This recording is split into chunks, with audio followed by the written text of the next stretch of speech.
We had a brief chat yesterday at the end of the game, Daren, that Mel Farrell, who was with us on the ground, saying there were enough mistakes made by the West Indies in the game itself. They shouldn't be looking too much at the umpiring.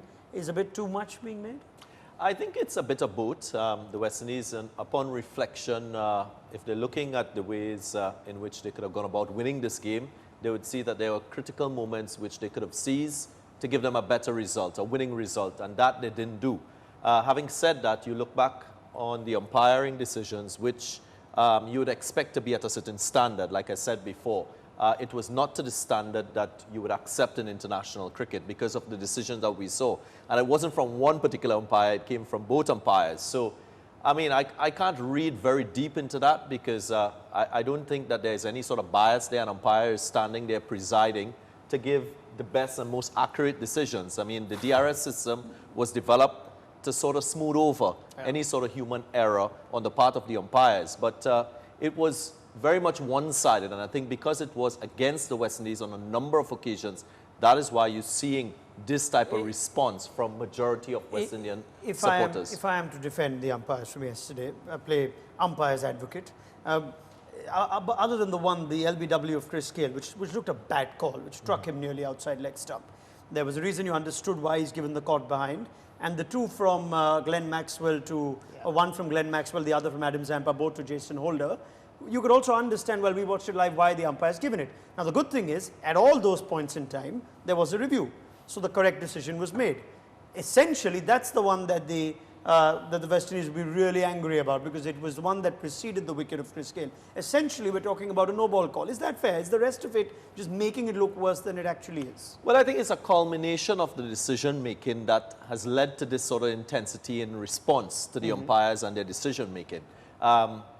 And it's in hindsight as well, especially that one, the no-ball call. No one knew it when it did happen. So you can go on and make a big deal about it. At the end of the day, that's the nature of the game. You can't change these things. There's always going to be an element of human error in the game when you have umpires presiding. But I don't think that should be as significant as the way the West Indians played maybe the last 10 or 15 overs in that innings with the bat. Now, why can't we fix it? You can say you can't change anything about it. Why can't we change something about it? The no-ball discussion is perhaps the only standing big issue in cricket. DRS seems to have removed a lot of the howlers, and even if howlers exist now, it's on the players, if they lose their reviews, that they can't fix it. But in terms of the no-ball call, that's a no-ball that should be given, but it's not being given. It looks or sounds simple enough that the TV umpire should intervene, but the laws don't allow for it now because of time wasting and whatnot.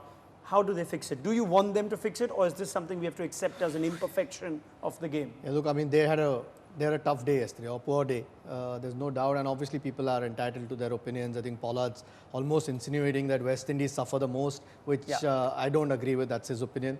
They had a tough day. I think the no ball is the one thing, like you said, that bothers me the most, because the umpires looks like have been directed more to look at what's happening at the other end. So every time a wicket falls, by default, the no ball's checked anyway. That shouldn't be the case. I think you've got to look at what's happening at your end first. I mean, that's the nature of good umpiring. You're going to make mistakes.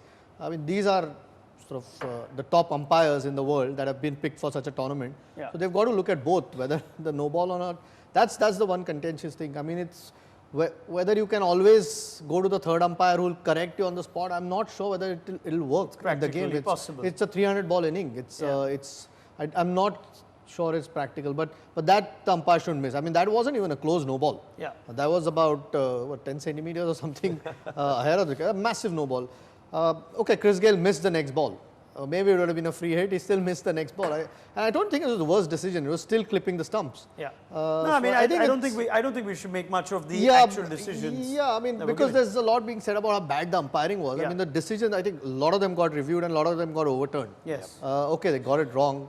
Fair enough. Like everyone's agreed to it that they've had a poor day on the field, but no ball's the one thing. I think there's got to be something done about it.